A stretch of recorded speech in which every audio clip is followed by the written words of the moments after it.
With a knot in my gut, I entered the restaurant. The supper was for my sister Emma's birthday. I would be thrilled in any other year, but today I was filled with fear.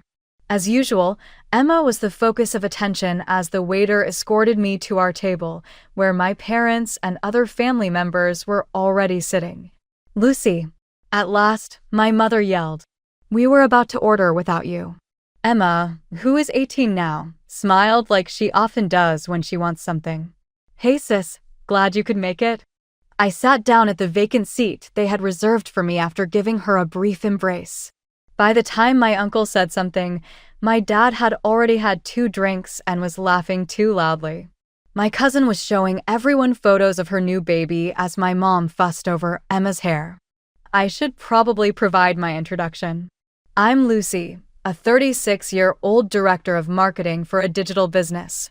I've always been the family's responsible member, particularly with Emma. I've been her safety net for the past 10 years, helping her find a position at my friend's firm, paying for her college education, fronting the money for her vehicle, and paying her rent for the last 5 years. Why? Because apparently that's what family does. At least my parents have instilled that belief in me ever since Emma was born. "She's your little sister, Lucy. You need to look out for her." And I did. I still do. But occasionally, I question whether I've done too much. My dad waved the waitress over and said, "Let's order," and then it was time for the present. It was a good supper. We sipped good wine, ate expensive spaghetti, and listened to Emma talk about her work at the marketing firm where I had helped her land a position. She had worked there for 3 years and had been repeating for the past year and a half that she was definitely ready for a promotion shortly. Emma received a new iPad from my parents, a designer scarf from my aunt, and then it was my turn to get a gift. I took the envelope with the symbolic check for her Hawaii vacation out of my handbag. 3 weeks prior, the entire $12,000 in actual money had already been sent into her account. I added, "This is from me," as I moved the envelope across the table. With a dramatic gasp, Emma opened it. She wiped away imaginary tears as she said, "Oh my God, Lucy's paying for my Hawaii trip," to the table. "This is so generous of you." I mustered a grin as everyone at the table cheered. If only they were aware of the origin of that gift. I was at my folks' place for our usual Sunday supper 3 weeks ago. Before Emma cleared her throat before dessert, everything was as usual. So she said, "I've been thinking about what I want for my birthday this year." My mom beamed. "What is it, sweetie?" "I want to go to Hawaii after my birthday." "It would be amazing." Then she looked directly at me. "And Lucy's going to pay for it as my gift." I nearly choked on my coffee. "What?" "Yeah, you're always saying how you want me to travel more, experience things. This would be perfect." I set down my cup. "Emma, how much does a trip like that cost?" She waved her hand dismissively. "Not that much, like $12,000. $12,000? I couldn't keep the shock out of my voice. "It's not that much for you," Emma said, her tone instantly changing. "You make plenty of money." "That's an extremely expensive gift," I said carefully. "I can't afford that." "Can't afford it or just don't want to spend it on me?" Her eyes narrowed. "You're so cheap, Lucy.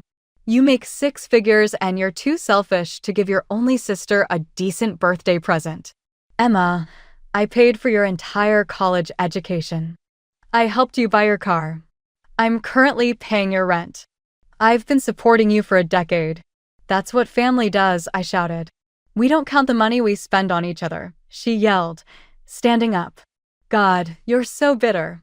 My parents just sat there saying nothing as Emma stormed out of the room. When the front door slammed, I turned to them. "You can't seriously think I should pay for this?" My dad frowned. "Lucy, you do earn more than she does, and you know she's always wanted to go to Hawaii." My mom added, "I have my own expenses. I'm trying to save for my future too," I protested. "Your sister needs your help," my dad said firmly. "Family comes first." I left their house that night feeling like I was losing my mind. Was I crazy for thinking a $12,000 vacation was an unreasonable gift? For the next week, My phone buzzed constantly with texts from both Emma and my parents. Emma is so upset. You don't think she deserves this.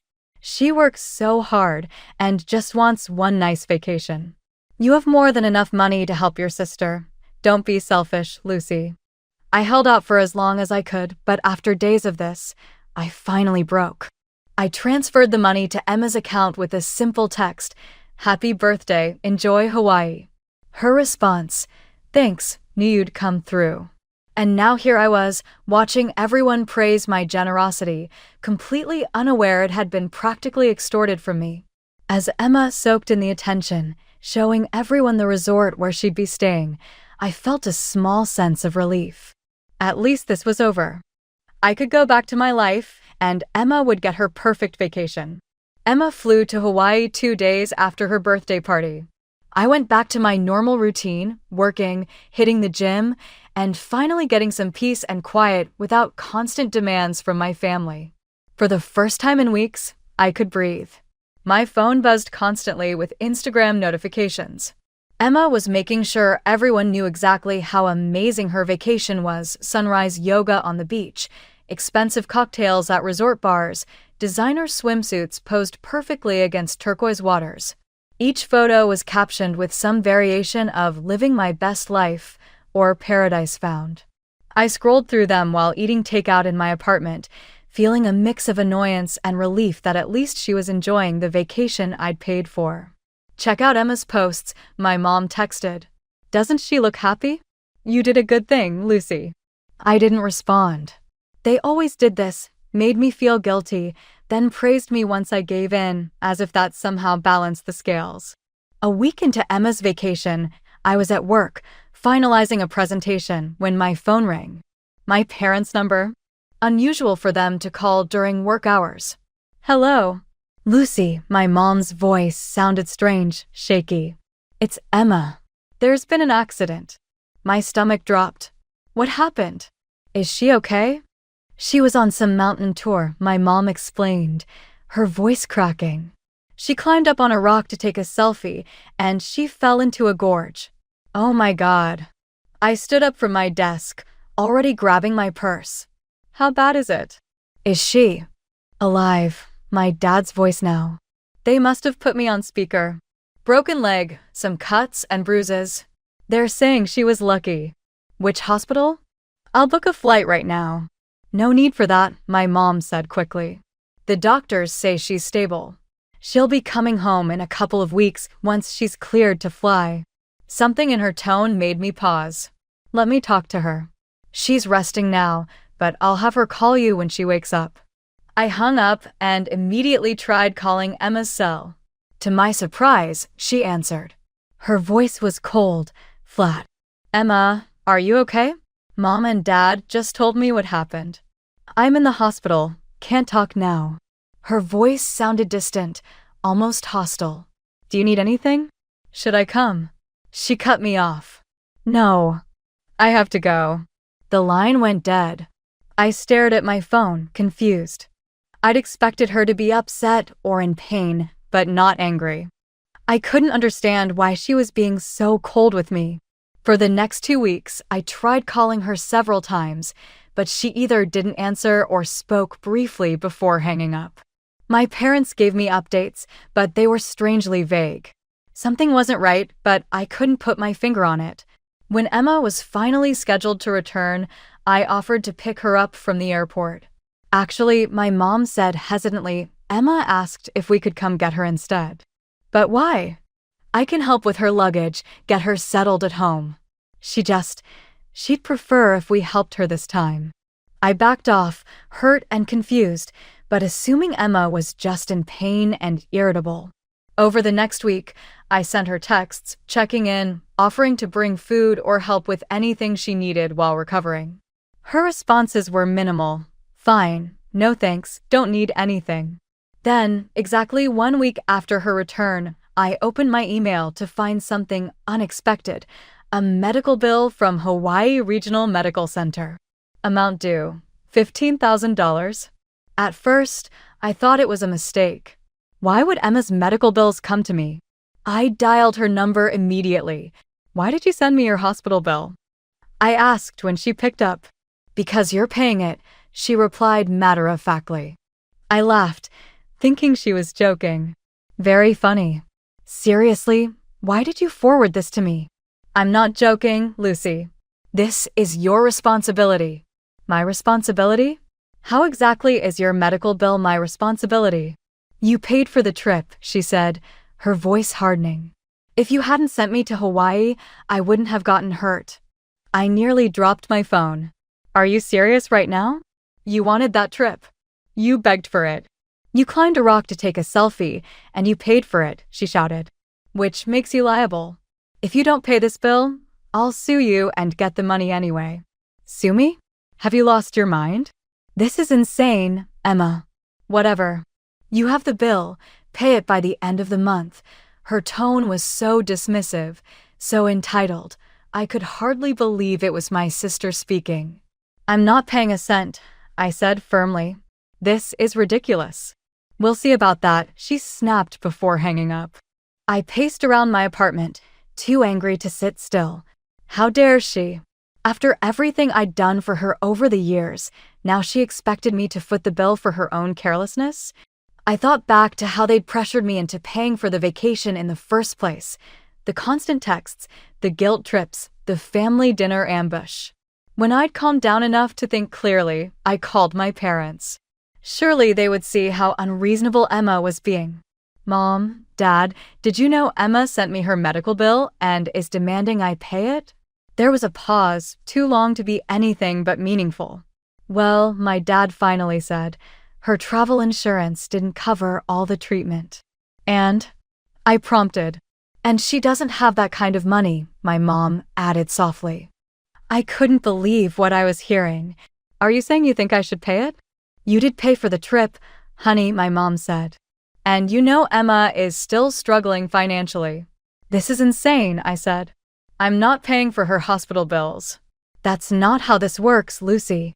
Be reasonable, my dad started. No, absolutely not. I'm done. I hung up and threw my phone onto the couch. Within minutes, it started buzzing with messages from my parents. Please reconsider. Family helps family. Don't be selfish. And from Emma. Hope you're ready to go to court. Selfish bastard. Pathetic spinster with nothing better to do than count money. Each message made my blood boil hotter than the last. I was done being their ATM, done being manipulated into footing the bill for everything. I sat at my kitchen table, shaking with anger as I scrolled through Emma's texts. The names she called me, greedy, selfish, bitter spinster. Each one hurt more than the last. 10 years of support, and this was how she repaid me? I opened my laptop and logged into my bank account. I needed to know exactly how much I'd spent on Emma over the years. My fingers moved quickly through folders of financial records I'd thankfully kept organized. College tuition, $42,000 for 4 years at state. Car payment, $9,500, half of her Honda. Rent payments, $1,250 per month for 5 years, $75,000. I kept digging. Emergency dental work when she cracked a tooth. The professional wardrobe I bought when she started her job. The loan for her security deposit that was never repaid. The list grew longer. The total higher. By the time I finished, I was staring at a number that made me feel physically ill. $138,720. $138,720. More than enough for a down payment on a house, or my own dream vacation, or a significant chunk of retirement savings. Instead, it had all gone to Emma. And now she wanted more. I opened a new email and attached a PDF with all the expenses neatly itemized and totaled.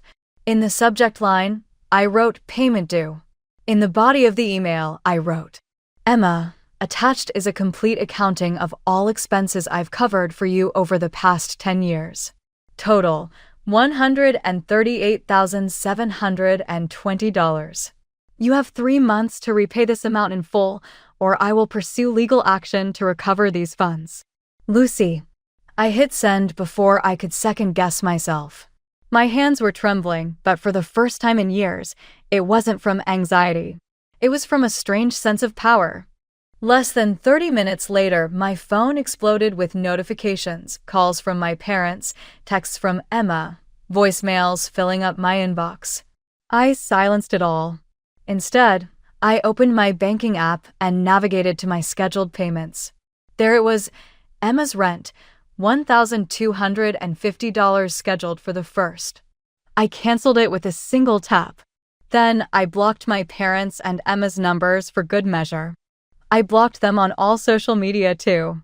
That night, I slept better than I had in years. 3 days passed in blissful silence. I went to work, met a friend for coffee, even signed up for a pottery class I'd been wanting to try. It was as if a weight had been lifted from my shoulders. Then came the knock at my door. I looked through the peephole to see Emma, leaning on a crutch, her leg in a cast, flanked by our parents. Their faces were grim.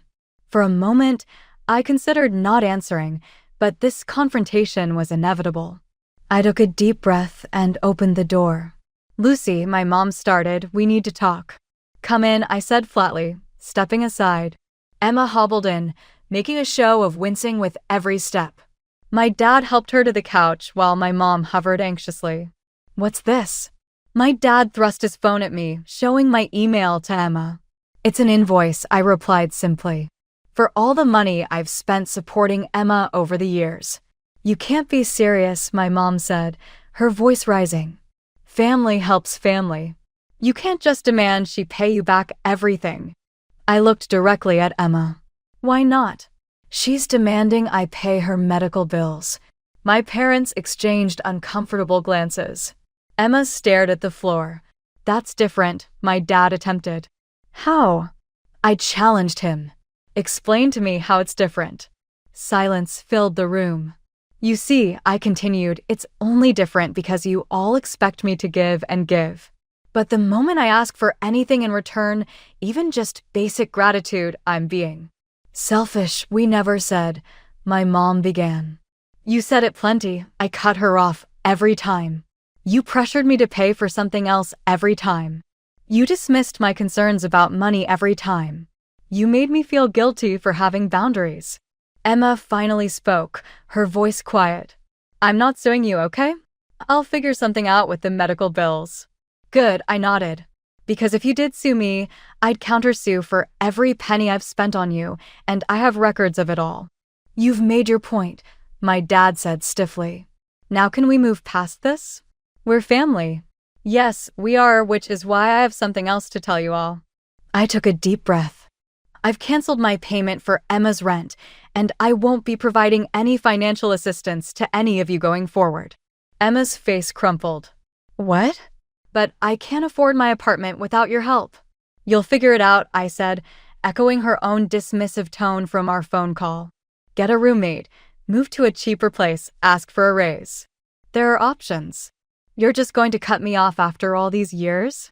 Tears welled in her eyes. "This is cruel, Lucy," my mom said, her voice breaking. "Your sister needs you." "No. What's cruel is treating me like an ATM for a decade and then demanding more when I finally say enough is enough." Emma was fully crying now, those same tears she'd used to manipulate me countless times before. My parents looked at me like I was a stranger. "I don't want to be your bank anymore," I said, moving toward the door and opening it. "I think you should leave now." My dad helped Emma up, supporting her as she hobbled toward the exit. My mom lingered, her expression a mix of anger and disbelief. "You've changed, Lucy," she said softly. "Yes," I agreed. "I finally have." The next few weeks were strange. The silence from my family created both a void and a freedom I wasn't used to. I filled my newly available time with things I enjoyed, reading, hiking, reconnecting with old friends who'd faded into the background while I was constantly handling Emma's crisis. I started therapy, trying to understand the dynamics that had led to this situation. Why had I let it go on so long? Why did I feel responsible for everyone else's happiness? Just as I was starting to find my footing in this new reality, my assistant buzzed my office intercom. "Lucy, your sister is here to see you." I closed my eyes, centering myself. "Tell her I'm in a meeting. She says it's urgent and, she's making quite a scene in reception." Of course she was. Emma never could take no for an answer. "Send her in," I sighed. The door opened, and there was Emma, still in her cast, looking as pitiful as possible.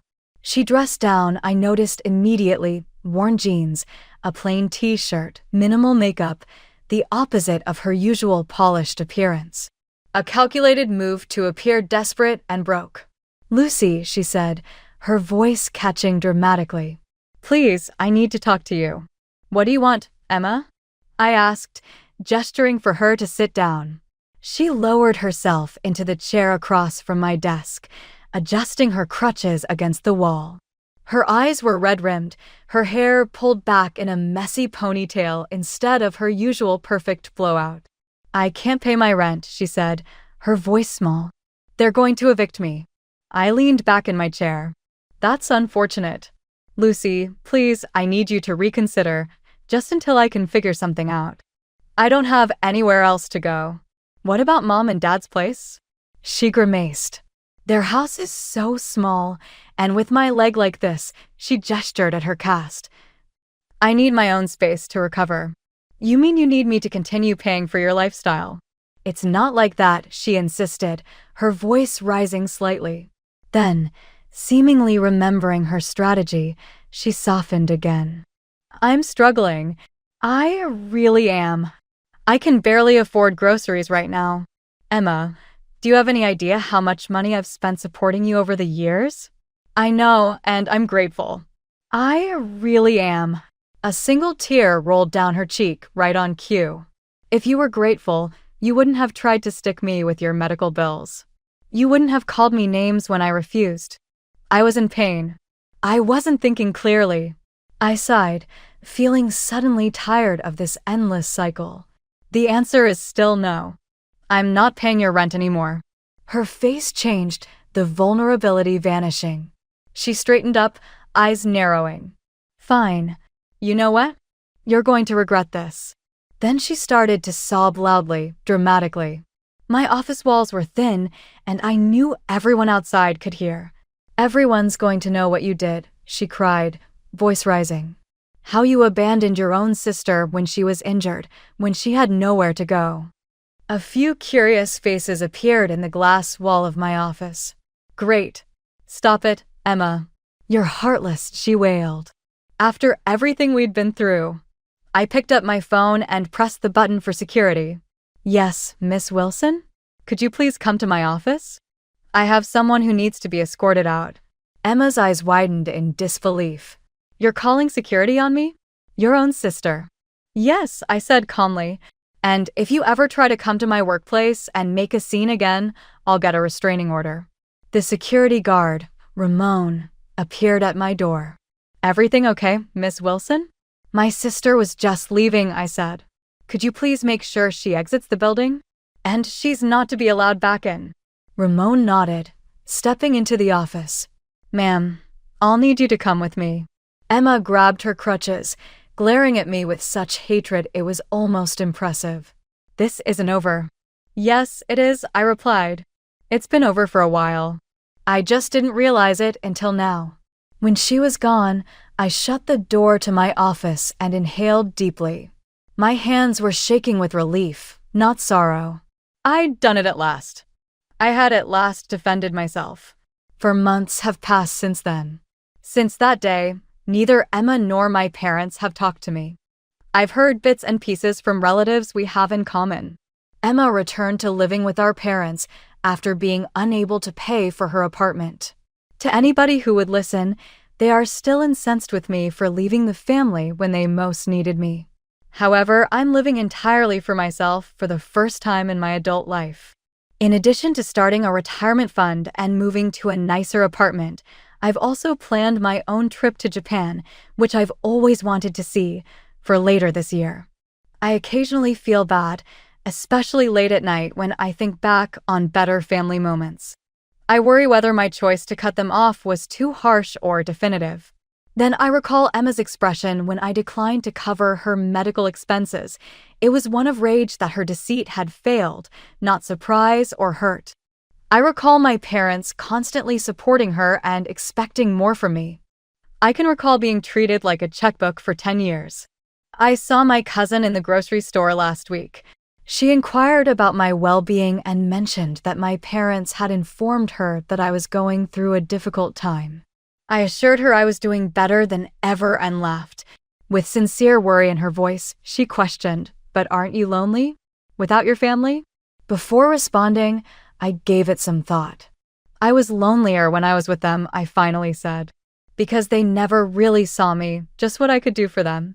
She was unable to comprehend. Perhaps no one who hasn't been in my shoes can truly understand. I received a text message from an unidentified number yesterday. Emma was the one. "Hi, this is me. Acquired a new phone. Can we have a conversation? I'm missing you." I gazed at it for a while, with the same old pull, the need to set things right, to please everyone, to take responsibility once more. Instead of typing, "I'm not interested in resuming contact unless you're ready to acknowledge how you treated me and apologize." I blacklisted the number after that. Perhaps one day we'll be able to return to a relationship of some sort, one that is marked by respect, limits, and true reciprocity. But I'm not waiting for it to happen, and I'm not putting my life on hold. For the time being, I'm relishing the independence of not being someone's ATM, of making choices only based on my needs and wants, and of finding my identity apart from being Emma's sister and my parents' lovely daughter. As it happens, I really like that individual. She's more resilient than I ever realized.